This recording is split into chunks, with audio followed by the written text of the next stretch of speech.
शक्तीपीठ महामार्गाच्या समर्थनार्थ संभाजी भिडे मैदानामध्ये उतरलेले आहेत। शक्तीपीठ महामार्गासाठी सांगलीमध्ये महामेळावा आयोजित केला। सांगलीतले शक्तीपीठ महामार्ग बाधित शेतकरी सुद्धा या मेळाव्यामध्ये होते। शेतकरी सुद्धा एकवटले।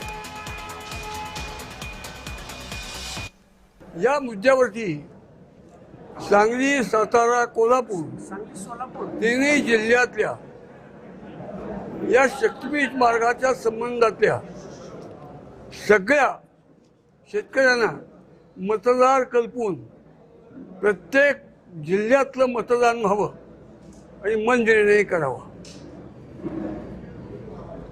दुसरी गोष्ट की चर्चेने प्रश्न समजूतदार मनाने चर्चा केल्यानंतर कठीण प्रश्न सोपे होतात। शासन तुमच्या दारात या न्यायाने मुख्यमंत्र्यांनीच प्रत्येक जिल्ह्यात एक मेळावा बोलवावा।